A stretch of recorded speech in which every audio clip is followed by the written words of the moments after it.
Welcome to Babbling Zoom. And we need to talk. We need to talk about Willow.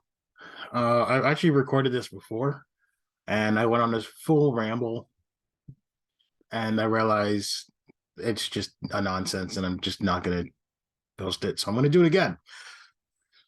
Uh, but shorter this time because it's in my head and it's been bugging me so much. So let me share my screen real quick and babble quickly. Share screen, optimize. There we go. Okay.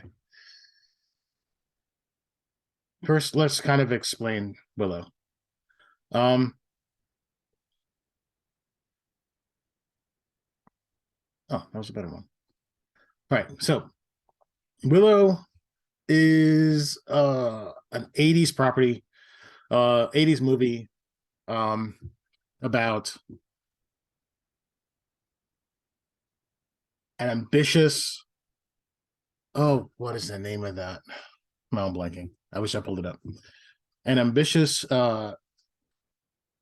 farmer who wants to be a wizard, who finds a baby, kind of like a la Moses on the river. um and his big thing is, as much as he doesn't want to get involved in it, he kind of somehow gets involved in this bigger story of getting this little baby um back to the humans. Well, not back to the humans, but back to as they call it, daikini, which is like, average height human beings. um he gets caught up in this bigger mess, realizing that this little girl, why am I blanking on her name? I saw the TV show. They kept saying it over and over and over again. Is quick. Why was I blanking on her name? That is so weird. Laura Dannon. Oh my gosh. They say so much in the TV show. It's annoying. Um, so this baby Alora, cute little redhead. Um, they both get wrapped up in a bigger mess because Alora is the chosen one to be sacrificed by the evil queen. Um, on his adventures, he meets up with Val Kilmer's character, Mad Morgan, as they fight the evil queen and her daughter. What's her name? I'm blanking on that name. Sosha. There it is. All right. In a sense, the tone of the movie is classic 80s movie where it's kind of more sword and sorcery, um, very grounded with magic that feels ancient tribal esque. We're not talking like Lord of the Rings. We're not talking Harry Potter where you're just flinging magic back and forth with wands. No, we're talking like some good old weird, like, I think at one, like, some good old like transformations that are sloppy. I know at one point they needed blood. They needed blood for the magic. All this stuff. It's and like bones. It's great. Um, the world is dark. Nothing's perfect. Nothing's pretty. Nothing's vibrant. There's a tan tone to it, to the world. Essentially, stuff like this. See, nothing's really vibrant. It's just kind of there, right? But each location has its own hues.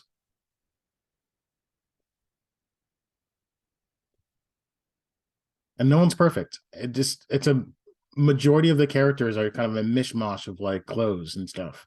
Well, the humans, or I say humans, the daikini. which average height, I should say. Um, but the main story is really just a journey of Willow, kind of going through this mess outside of his comfort zone. And it's got the classic, typical. There's a picture of her. There's a picture of Laura Downey. Um, but in reality, like this simple poor farmer with his family, who is part of this big tribe, gets thrown into a bigger world, a la Lord of the Rings. You know, it's Frodo going outside of his comfort zone, outside of the Shire, to meet up with humans and the bigger story that is, essentially. And just kind of like Lord of the Rings, everything's slightly grounded, everything's not perfect, everything's rugged and blah. Right?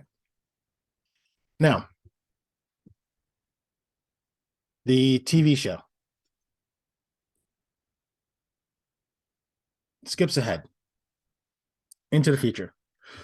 Um, we are now focusing on the children of Mad Morgan, Mad Morgan, and Sosha.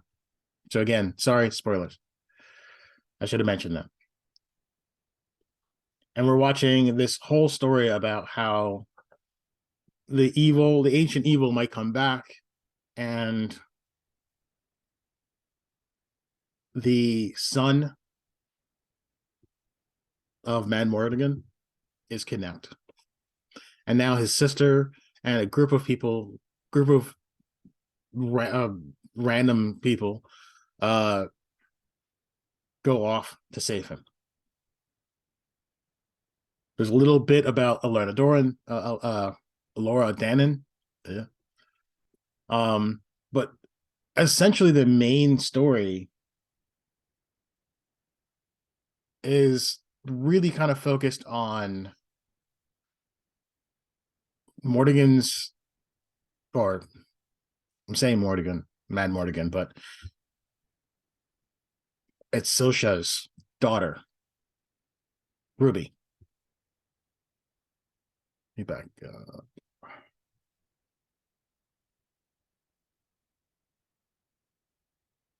So the main story is really about her. Yes, everyone else is there. We get Alora Dannon again in this story, but really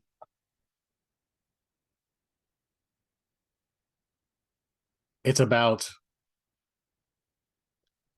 Ruby trying to find her brother, dealing with the fact that her dad is missing,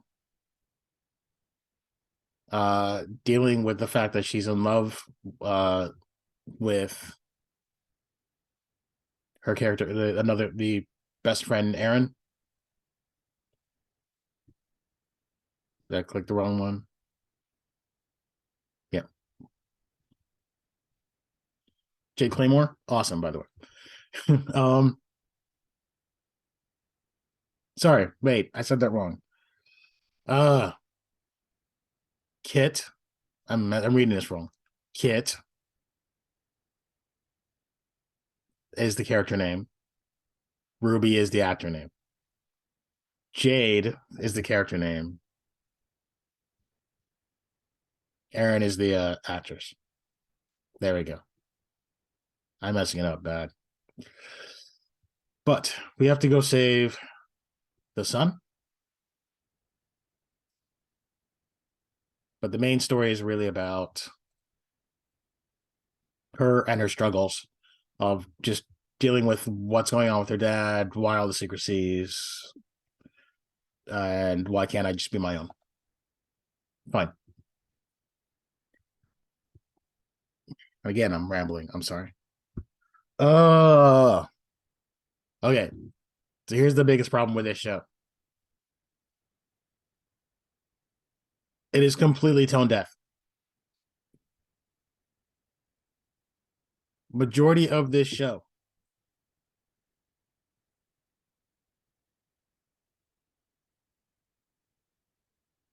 is about living in amazingly vibrant worlds with I'm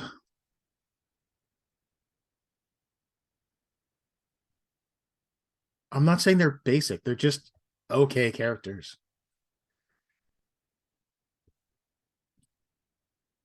The concept of the character Kit, she's just rude. Let me see if I can find the better picture of this group. Actually, that's perfect.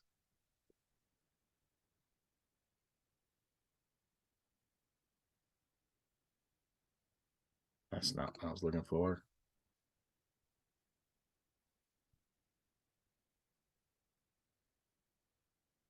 There we go. Okay, that's better. Okay. So the problem is Kit's main problem, or Kit is annoying and rude. Majority of the story, as much as we're trying to deal with Alora Dannon and her powers somehow, um, we're really focusing a lot more on this relationship. I mean, it's not a. If you watch the first episode, you pretty much know this is the entire thing. Kit and her best friend, will they, won't they? Not will they, won't they? Why don't they just get over it and just accept it? More like, um, Willow is acting really weird. Like it's not like he. It's like he didn't grow as a wizard. He just grew less confident of himself. I don't know what they were trying to do with him. What was his name? Graydon is okay. And this dude, Thraxus, is Jack Sparrow. Just he's Jack Sparrow. That's it. It's Jack Sparrow and Willow. That's the story. Um, so it completely doesn't understand the tone. As I always explain it to everyone, my friends. Um, this is tone deaf. Willow, the original Willow, is basically this amazing, well, stereotypical 80s sword and sorcery. You know the look. You've seen Conan, you've seen Blade Master or Beastmaster, stuff like that. It's it's good. It's like the good examples of 80s fantasy, not the bad. The good versions of 80s fantasy. Whatever you think of 80s fantasy. Um Nothing's vibrant, nothing's perfect. There's, a nice little filter on it that makes it kind of like like I don't know how to describe the filter. There's a nice filter that kind of blends the entire world together. Um, Again, I don't know, Lord of the Rings. If you really look at Lord of the Rings, is a great example of what Ace fantasy used to look like. Um, the other thing that really messes up this whole story is the fact that even though there's callbacks to the original movie, it's undercut by the constant joking or disrespect of Willow's power and the world. I don't know if that's the best way of explaining it. Um, you also have this moment where the script says there's an agency to go in and save the brother, yet majority of the show they're actually just sitting there waiting and talking and messing around. There's no actual movement beyond within the shows. We're just stopping, complaining about Alora and her lack of powers. Or let's say Kid is complaining about Alora. Kid is trying to figure out what she's going to do with her love interest. Jack Sparrow's doing Jack Sparrow stuff. And Graydon is crushing on Laura. Willow just can't stop talking about Laura being the chosen one, and he gets creepy when you start looking at the flashbacks. It's a little really creepy. It bugs me how creepy they wrote him. So on top of that, on top of that, the score is so wrong. How many, like, the original movie was, like I said, classic 80s movie. So we're going with awesome epic music, epic trumpets, you know, the music's set for fantasy. The TV show feels like it wants to be a CW show, and that's probably the best way of explaining it. Bar none, it is a CW show. How CW is it? Well, let's see. We have the forced lesbian tropes, which makes no sense. Um, Characters with attitude, uh, modern slang within this world, callbacks to properties that were, but not honoring it. And whew, on top of it, the stuff that really pissed me and my wife off,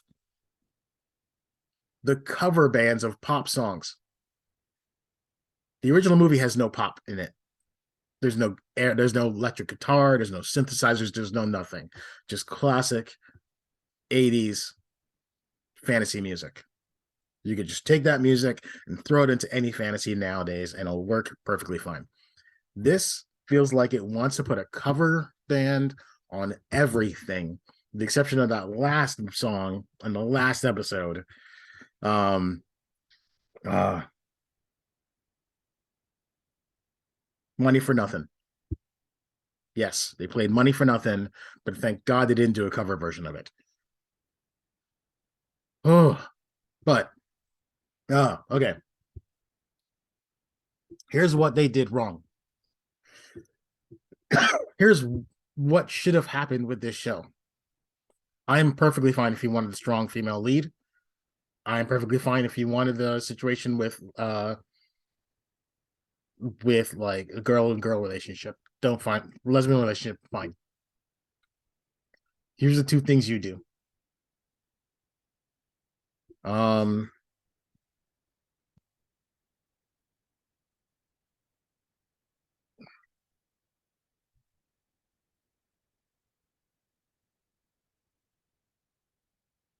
what is that picture? What I'm looking for? What am I looking for?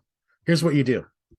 First thing, if you're gonna steal a relationship, a lesbian relationship, this is who you steal from. These two.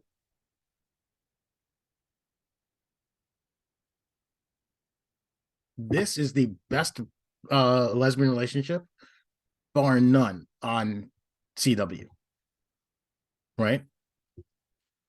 I care about these two. They are amazing. The way they got together was grazing. The relationship, they're working out their issues. Perfect. If you're gonna steal a CW show, steal the right one. This is perfect. On top of this, right? This is a relationship. This is a relationship I believe in. It is honest. It is not forced. It is believable. Right? Where's the other one I wanted to see? Where is he?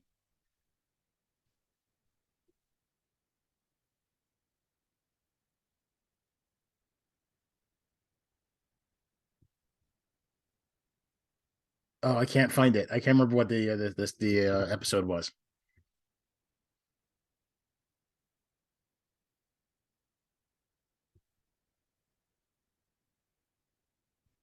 If you were going to do, let me see if I could find it. All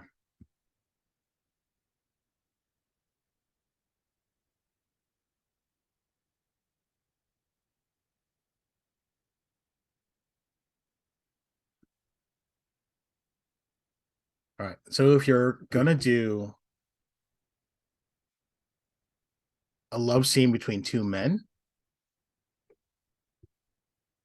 again, you steal from this show. This is a very short part of the show of the episode, right? very short, but is by far the best and the most believable scene ever. Right? Actually, I think any other time, every guy he sleeps with in this show is it makes total sense and surprisingly hot. Again, just steal from Legends of Tomorrow, season 2 on, right? Just do that. Oh my goodness. Just perfection in CW, which is rare to say. It's hokey and crazy and dumb, but these two examples are perfect. That said, okay. That said, first, relationship issues. If you need that, steal from that. But second thing you do is it's the story of Willow. So if it's the story of Willow, let us focus on Willow and his family. This should not be let's see. This should not be the story of Kit. This should not be the story of Man Mordigan's characters or of offspring. This should be the story of Willow's children. This should be Willow's story. This should be Willow's children. Um,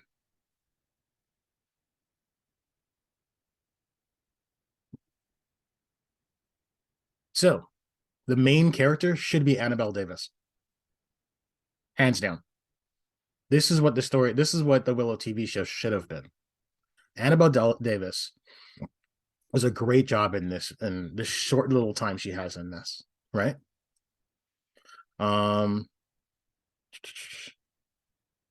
So Mims is this little girl right here from the original show. And when you get into the TV show, you come back and you get to see only two. Well, you only get to see Willow and Mims. They mention the mom, they mention the brother, but the only two in the show right now is Willow and Mims, right? And Mims ends up being, let's see if I could find a good picture of her in the show, because I don't think they're gonna show it, are they?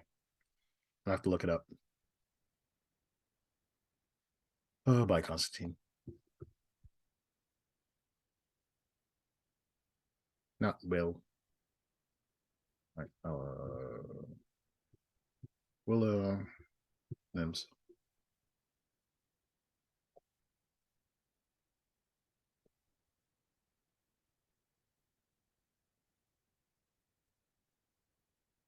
Ah, there we go. That's a better shot.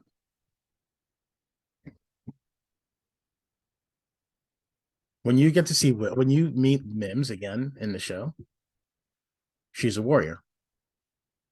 She's an archer. So why not center on the story of Willow and his daughter going on an adventure to help Laura Dannon? The main story could have just been about Mims. Heck, the main story could have about Mims. Could have been about Mims falling in love with Kit. Or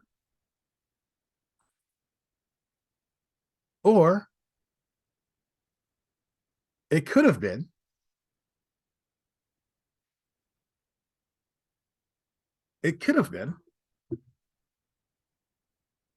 a love triangle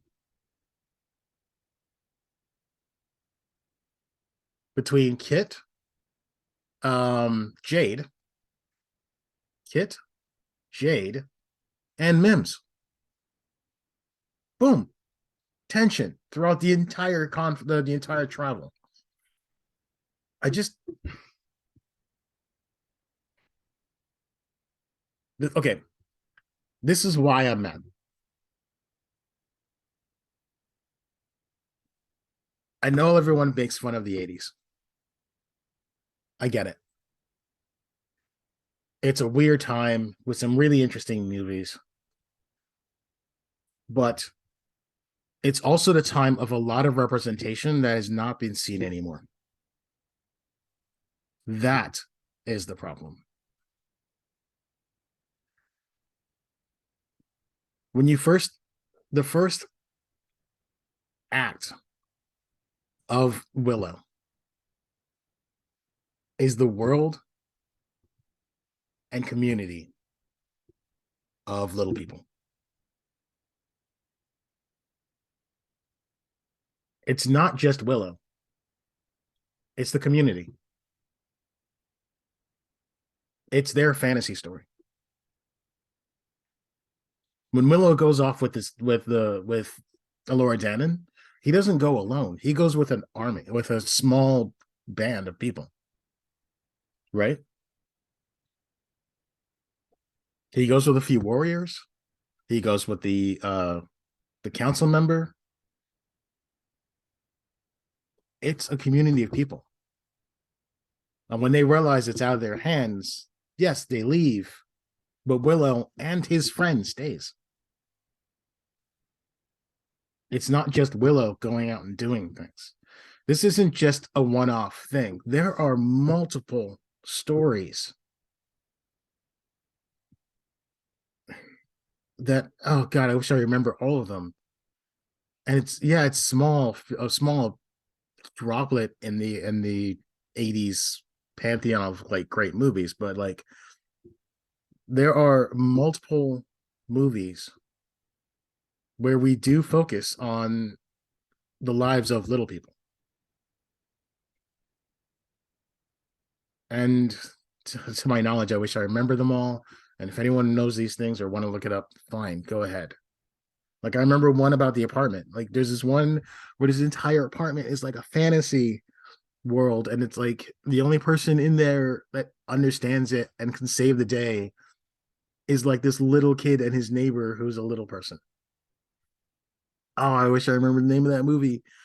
But there's so many other moments like this. And now what could have been a story about Willow and his family or more about what's going on with the community is just pushed aside for, the generic standard human beings with a little person kind of walking behind them, barely doing anything. Willow was the main focus of the first of the movie. Willow and someone from his community, or just someone in his family, could have been the lead, could have been the next step to opening up more movies that respect little people in all genres, from fantasy to horror to, I don't know. I know Peter Dinklage had his moment, and that's great. And we all kind of like followed anything Peter Dinklage did. But did anyone else come out of that? No.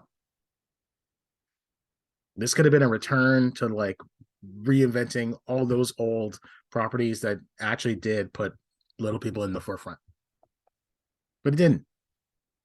Instead, we got a generic CW show made by Disney where the characters start off dressed up as fantasy characters and end up at the end wearing jean jackets.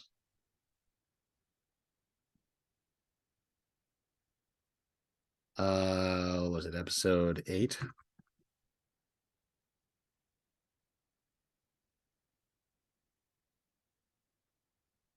They show the jean jackets in this. I don't know if I can find the jean jackets, but you know what I'm saying. Just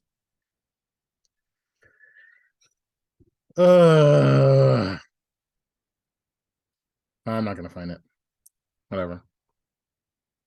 Just uh, uh. It's probably longer than the last video I made, which is funny. But I think I conveyed myself better in this one. So we'll see. Probably gonna do another video right after this. All right. So if you do, you see me in the same shirt and same everything. All right. See ya. Bye.